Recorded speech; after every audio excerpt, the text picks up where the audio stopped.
Olá, pessoal! Hoje iremos dar início à classificação científica das plantas. E por que classificar as plantas? É o que iremos aprender na aula de hoje.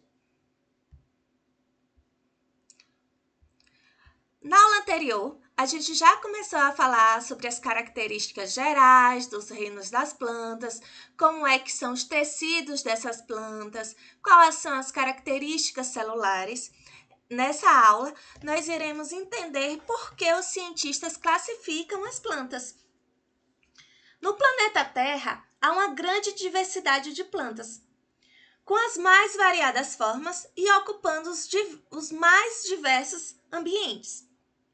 Então, para facilitar a compreensão desse grupo de seres vivos, os botânicos estabeleceram alguns critérios que possibilitam a classificação científica das plantas. Entre esses critérios estão a presença ou ausência de tecidos condutores, a presença ou ausência de sementes, a presença ou ausência de frutos.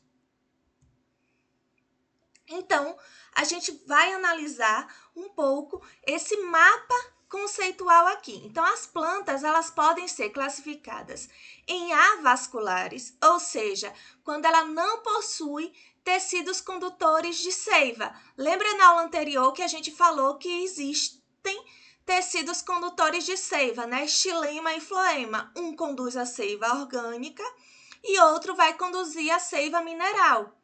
Então, existem plantas que não têm esses tecidos condutores, que a condução da seiva mineral orgânica é feita de uma célula para outra. Não tem essa estrutura que possibilita a condução desses tipos de seiva no corpo da planta.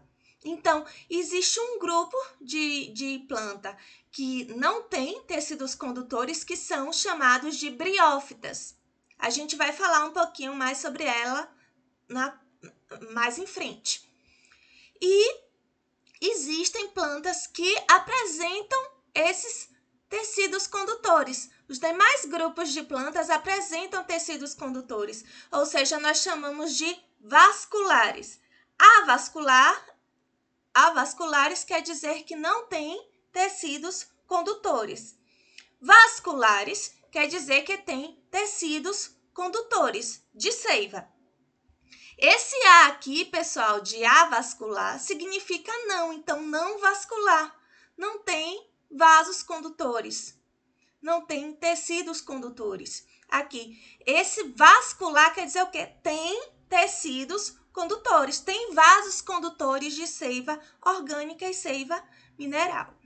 Mas aqui, então, dentro das plantas vasculares, nós temos plantas que apresentam sementes e plantas, ou no caso, plantas que não apresentam sementes e plantas que apresentam sementes. As plantas que não têm semente, nós chamamos de pteridófitas. E as plantas que têm sementes, nós vamos ter dois grupos de plantas que têm sementes.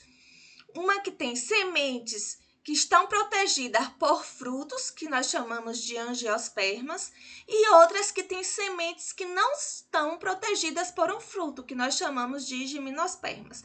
Nós vamos estudar cada grupo de planta desses separadamente. O primeiro grupo que a gente vai estudar é o grupo, que é o único grupo de plantas que não apresentam tecidos condutores, ou seja, das plantas avasculares, que são as briófitas. Então, as briófitas são plantas, por elas não terem esses tecidos condutores, elas não conseguem alcançar um tamanho muito grande. Então, são plantas de tamanho pequeno. Por quê? Porque não consegue, sem tecido condutor, não teria como a seiva percorrer o corpo da planta se ela fosse muito alta. Então, essas plantas que a gente vê que parecem um tapetinho quando chove, geralmente a gente vê essas plantas nos muros, no chão do quintal, a gente vê, parece um tapete, estão vendo aqui? Essas daqui são um tipo de planta que nós chamamos de briófitas. Aqui também aparece também no tronco das árvores. Então, essas plantas, como a gente está vendo aqui, elas se desenvolvem diretamente no solo ou ocupam superfícies de tronco de árvores ou rochas.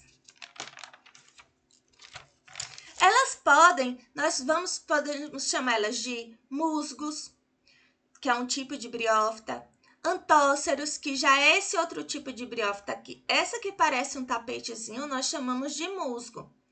Essas daqui, que já tem um jeitão mais diferente, são os antóceros.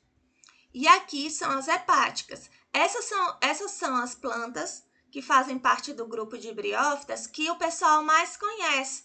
Então, são essas daqui. As briófitas, elas vivem em locais úmidos. Porque a gente sempre vai encontrar briófita mais em locais úmidos depois que choveu, ou em um local próximo de um rio, porque elas precisam de água para a sua reprodução. Porque o gameta masculino que a gente está vendo aqui, ele precisa de água para nadar até o gameta feminino e fecundar o gameta feminino, para poder gerar um novo indivíduo. Porque as plantas, elas também se reproduzem, assim como os animais. Então, aqui, nós temos aqui a estrutura que produz os gametas masculinos. E aí, quando chove, essa estrutura vai liberar os gametas masculinos. Ou quando, por exemplo, é num rio, que está naquela parte mais úmida, essa estrutura ela vai liberar os gametas masculinos para que eles nadem na água e alcancem o gameta feminino. O gameta masculino a gente chama de anterozoide e o gameta feminino nós chamamos de osfera. Elas são, como eu já tinha dito antes, são avasculares, ou seja, não tem tecidos condutores. E nem tem folha verdadeira, nem tem caule verdadeiro, nem tem raiz verdadeira. É tudo semelhante, não é uma raiz mesmo, um caule mesmo ou uma folha mesmo. Então, a estrutura das briófitas que se assemelha à raiz, a gente chama de rizóide, que é uma estrutura filamentosa semelhante à raiz que fixa a planta ao substrato. A estrutura que parece um caule, nós chamamos de cauloide, e é uma haste principal que prende os filóides. No caso, os filóides é a estrutura que é semelhante à folha. Então, a gente tem aqui uma haste, estão vendo aqui? Principal. E aqui são essas estruturazinhas aqui que parecem folhas, são os filóides, que é uma estrutura laminar, semelhante a uma folha, que contém clorofila e realiza fotossíntese. E aqui tem a cápsula, que essa cápsula aqui, que é essa parte mais assim, geralmente só vai aparecer nas briófitas quando elas estão no período reprodutivo. Então, a estrutura em que ocorre a produção de esporos é uma estrutura temporária, ou seja, só aparece quando ela está no período reprodutivo e está relacionada com a reprodução das briófitas.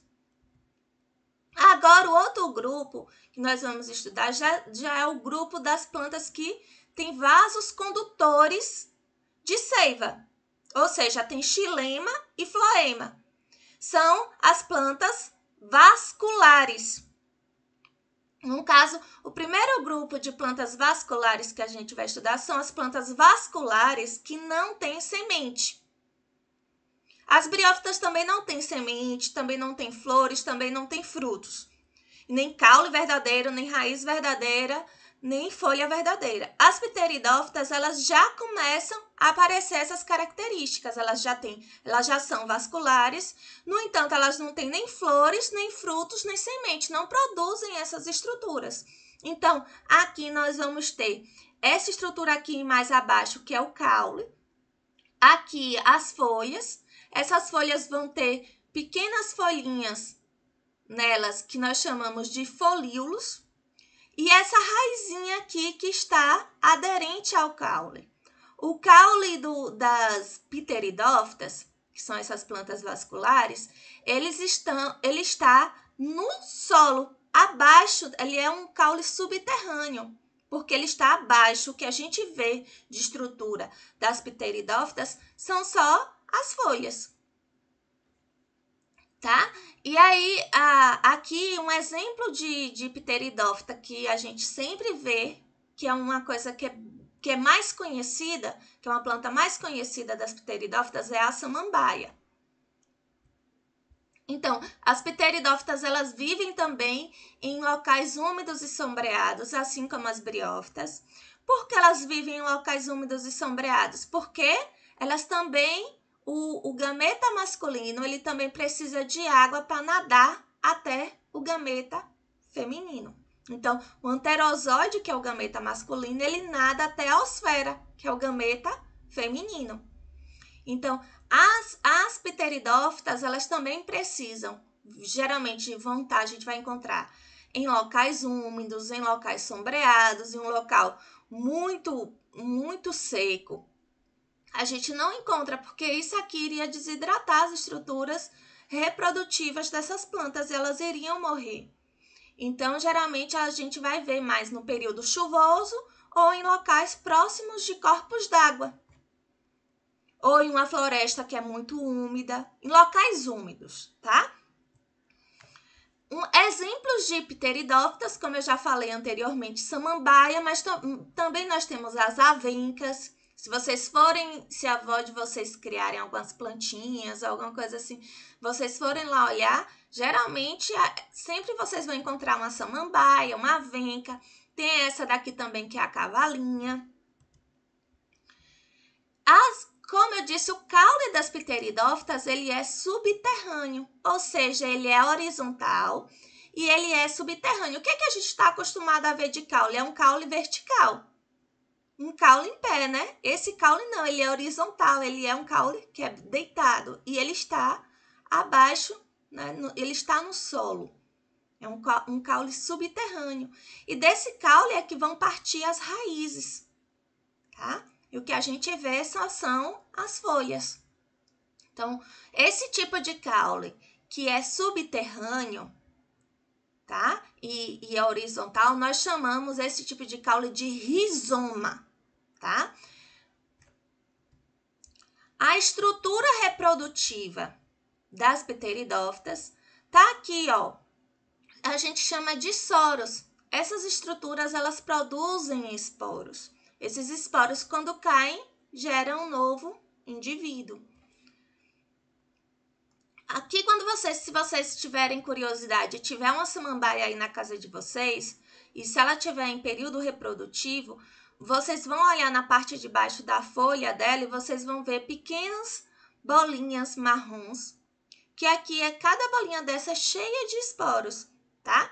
Que nós chamamos essas bolinhas de soros, que são as estruturas reprodutivas que produzem esporos. Aqui na samambaia e aqui na avenca. A avenca também produz esporos.